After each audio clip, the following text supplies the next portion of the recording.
उस दिन अगर मैं सच बोल देती तो शायद सब कुछ टूटने से बच जाता, लेकिन मेरी एक छोटी सी चुप्पी ने पूरे परिवार को मेरे खिलाफ खड़ा कर दिया।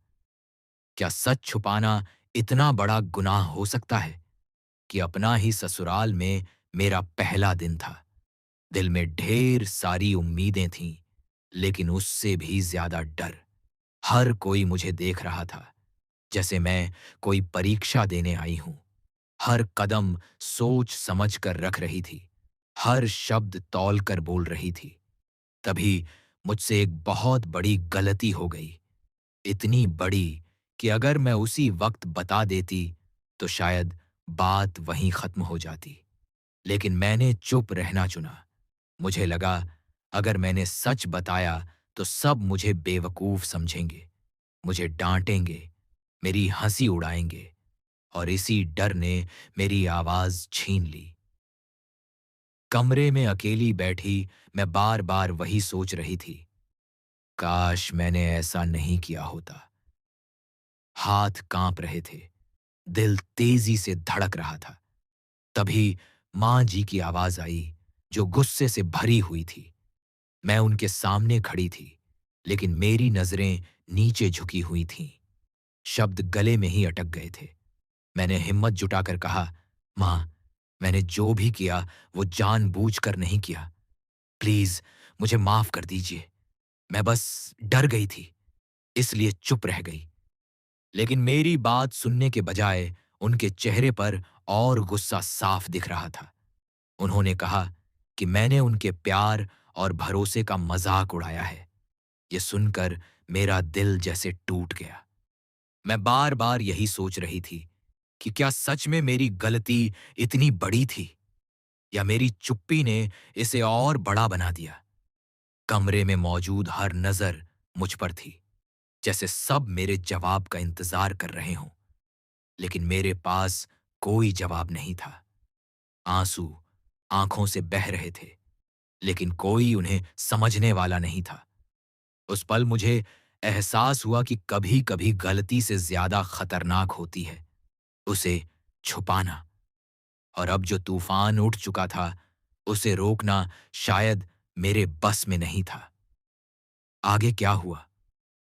क्या जानवी अपनी सच्चाई साबित कर पाएगी, या उसकी चुप्पी उसे हमेशा के लिए दोषी बना देगी? पराया लगने लगे। कमरे का माहौल अब और भी भारी हो चुका था। हर कोई मुझे ऐसे देख रहा था जैसे मैंने कोई बहुत बड़ा धोखा दे दिया हो। मेरे कानों में बार बार माँ जी के वही शब्द गूंज रहे थे, हम तुम्हें माफ नहीं करेंगे। ये सुनकर मेरी सांसें जैसे रुक गईं। मैंने तो अभी अभी माफी मांगी थी, फिर भी मुझ पर शक किया जा रहा था।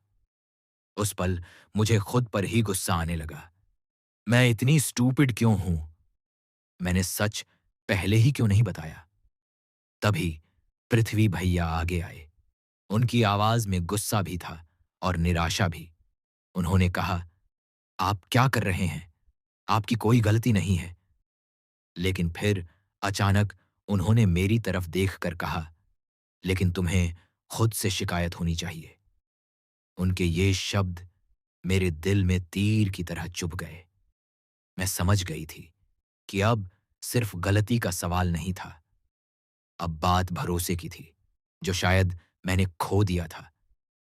मैं रोते हुए बार बार दीदी से कहने लगी, प्लीज मुझे माफ कर दो, मैंने जानबूझकर कुछ नहीं किया। मेरी आवाज कांप रही थी, और हर शब्द के साथ मेरी उम्मीद भी टूटती जा रही थी। लेकिन तभी दीदी के चेहरे पर एक अजीब सी मुस्कान आई। वो बोली, जानवी, तू तो बहुत ही इंटरेस्टिंग कैरेक्टर है, तुझे तो झूठ बोलने की क्लास लेनी चाहिए। उनकी ये बात सुनकर मैं सन्न रह गई। ये वही दीदी थीं जिनसे मुझे सबसे ज्यादा उम्मीद थी। मुझे लगा था कि वो मुझे समझेंगी, लेकिन वो भी मुझे झूठा समझ रही थीं। मेरा दिल जैसे अंदर ही अंदर टूटता जा रहा था। मैं सोच रही थी, क्या सच में मेरी चुप्पी ने मुझे इतना गलत बना दिया कि अब कोई मेरी बात सुनने को भी तैयार नहीं? फिर उन्होंने धीरे से कहा, एक बात याद रख, मैं तेरी जेठानी होने से पहले तेरी बड़ी बहन हूं। उनकी आवाज में थोड़ी नरमी थी, लेकिन शब्दों में अभी भी सवाल छिपे हुए थे। अगर तुझे किसी से कुछ कहने में डर लग रहा था, तो कम से कम मुझसे तो कह सकती थी ना। उनकी ये बात सुनकर मेरी आंखों से आंसू और तेजी से बहने लगे। सच तो ये था कि मुझे सबसे ज्यादा भरोसा उन्हीं पर था, लेकिन उसी भरोसे के टूटने का डर मुझे चुप करा गया था। अब मैं खुद से ही सवाल कर रही थी, क्या डर के कारण लिया गया फैसला हमेशा गलत होता है? कमरे में सन्नाटा छा गया था। कोई कुछ नहीं बोल रहा था, लेकिन सबके मन में एक ही सवाल था, क्या जानवी सच बोल रही है या वो सच को छुपाने की कोशिश कर रही है? और सबसे बड़ा सवाल ये था, क्या अब भी देर नहीं हुई है सब कुछ ठीक करने के लिए, या ये शुरुआत है एक ऐसे रिश्ते की दरार की जो कभी भर नहीं पाएगी? कमरे में छाया सन्नाटा अब मेरे दिल की धड़कनों से भी ज्यादा तेज सुनाई दे रहा था। हर पल ऐसा लग रहा था जैसे सच मेरे अंदर ही अंदर दम तोड़ रहा हो। मैं जानती थी, अगर अब भी मैंने कुछ नहीं कहा तो शायद हमेशा के लिए सब कुछ खो दूंगी। लेकिन डर अब भी वहीं था। क्या होगा अगर मेरे सच पर भी किसी ने यकीन नहीं किया तो? मैंने कांपते हुए अपने आंसू पोंछे और हिम्मत जुटाई। मेरी आवाज बहुत धीमी थी, लेकिन इस बार उसमें सच्चाई थी। मैंने झूठ नहीं बोला, बस सच छुपाया था। ये कहते ही सबकी नजरें फिर से मुझ पर टिक गईं। मुझे लगा जैसे पूरा कमरा मेरे जवाब का इंतजार कर रहा है। मैंने धीरे धीरे पूरी बात बतानी शुरू की। उस वक्त मैं बहुत घबरा गई थी। मुझे समझ ही नहीं आया कि क्या करूं। मुझे लगा अगर मैंने सच बताया तो सब मुझ पर हंसेंगे, मुझे गलत समझेंगे और शायद मुझसे नाराज हो जाएंगे। हर शब्द के साथ मेरा डर बाहर आ रहा था, लेकिन दिल थोड़ा हल्का भी हो रहा था। पृथ्वी भैया ने बीच में ही पूछा, लेकिन इतनी सी बात के लिए तुमने सबसे झूठ क्यों छुपाया? उनका सवाल सीधा था और जवाब देना मेरे लिए उतना ही मुश्किल। मैंने नजरें झुका लीं और कहा, क्योंकि मुझे लगा मैं इस घर के लायक नहीं हूं। मेरी एक गलती से सब मुझे जज करेंगे और मैं पहले ही दिन सबकी नजरों में गिर जाऊंगी। मेरी ये बात सुनकर कमरे में फिर खामोशी छा गई। इस बार वो गुस्से वाली नहीं थी, बल्कि सोचने वाली थी। दीदी ने धीरे से मेरी तरफ देखा। उनके चेहरे पर अब पहले जैसी सख्ती नहीं थी। शायद वो समझने की कोशिश कर रही थीं कि मेरे अंदर क्या चल रहा था। माँ जी अब भी चुप थीं, लेकिन उनके चेहरे के भाव बदल रहे थे। गुस्से की जगह अब थोड़ा-सा संदेह और सोच नजर आ रही थी। उन्होंने धीरे से पूछा, तो तुम कहना क्या चाहती हो? कि तुम्हारी गलती से ज्यादा तुम्हारा डर जिम्मेदार था? मैंने सिर हिलाया। हाँ माँ, मैंने गलती की, लेकिन उससे भी बड़ी गलती ये थी कि मैंने आप सबसे छुपाया। मुझे लगा था चुप रहकर सब ठीक हो जाएगा, लेकिन अब समझ आया कि मेरी चुप्पी ने सब कुछ और बिगाड़ दिया। मेरे शब्द हवा में तैर रहे थे और हर कोई उन्हें अपने-अपने तरीके से समझ रहा था। अब फैसला उनके हाथ में था। क्या वो मेरे डर को समझेंगे या मेरी गलती को ही याद रखेंगे? तभी दीदी ने एक कदम मेरी तरफ बढ़ाया। उनके चेहरे पर अब एक अलग ही भाव था, जैसे वो कुछ समझ चुकी हों। लेकिन वो क्या सोच रही थीं, ये अभी भी एक राज था। क्या ये पल मेरे लिए एक नई शुरुआत बनने वाला था, या फिर यही वो मोड़ था जहां से सब कुछ हमेशा के लिए बदल जाने वाला था? दीदी धीरे-धीरे मेरी तरफ बढ़ीं। उनके हर कदम के साथ मेरा दिल और तेज धड़कने लगा।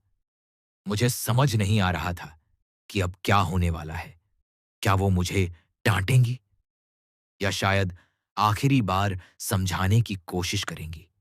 पूरा घर जैसे उसी पल में ठहर गया था। उन्होंने मेरे सामने आकर गहरी सांस ली और बोली, जानवी, गलती हर इंसान से होती है, लेकिन असली बात ये है कि हम उस गलती के बाद क्या करते हैं। उनकी आवाज अब पहले जैसी कठोर नहीं थी। उसमें एक अपनापन था, लेकिन साथ ही एक सच्चाई भी, जिसे नजरअंदाज नहीं किया जा सकता था। मैंने धीरे से उनकी तरफ देखा। मेरी आंखों में उम्मीद और डर दोनों थे। उन्होंने आगे कहा, तूने गलती की, ये बात हम सब मानते हैं, लेकिन उससे भी बड़ी गलती ये थी कि तूने हम पर भरोसा नहीं किया।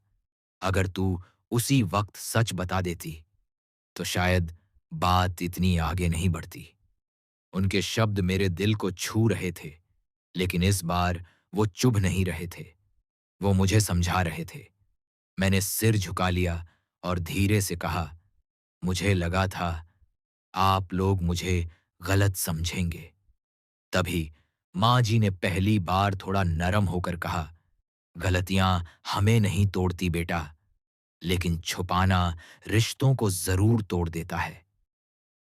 उनके ये शब्द सुनकर मेरी आंखों से आंसू फिर बहने लगे, लेकिन इस बार उनमें सिर्फ डर नहीं था, थोड़ी राहत भी थी। पृथ्वी भैया ने भी आगे बढ़कर कहा, देखो जानवी, हम सब तुम्हारे अपने हैं। यहां किसी को परफेक्ट होने की जरूरत नहीं है, बस सच्चा होना जरूरी है। उनकी ये बात सुनकर मुझे पहली बार ऐसा लगा कि शायद सब कुछ अभी भी खत्म नहीं हुआ है। शायद अभी भी एक मौका है खुद को और इन रिश्तों को बचाने का। दीदी ने धीरे से मेरा हाथ पकड़ा और कहा, याद रख, इस घर में तुझे किसी से डरने की जरूरत नहीं है। अगर कोई बात हो तो सबसे पहले हमें बताना, क्योंकि हम सिर्फ तेरे ससुराल वाले नहीं हैं, तेरे अपने हैं। उनके ये शब्द सुनकर मेरा दिल भर आया। मैंने रोते हुए उन्हें गले लगा लिया। उस पल मुझे एहसास हुआ कि कभी-कभी हमारी सबसे बड़ी कमजोरी, हमारा डर ही हमें अपनों से दूर कर देता है। लेकिन अगर हम हिम्मत करके सच बोल दें, तो वही डर हमारे रिश्तों को और मजबूत भी बना सकता है। उस दिन मैंने एक बहुत बड़ी सीख ली। गलती करना गलत नहीं है, लेकिन उसे छुपाना सबसे बड़ी गलती बन जाती है। और सच, चाहे कितना भी मुश्किल क्यों ना हो, आखिर में वही रिश्तों को बचाता है। लेकिन कहानी यहीं खत्म नहीं होती, क्योंकि अब सवाल ये है, क्या जानवी सच में इस घर का भरोसा फिर से जीत पाएगी, या उसकी एक गलती हमेशा उसके साथ चलती रहेगी?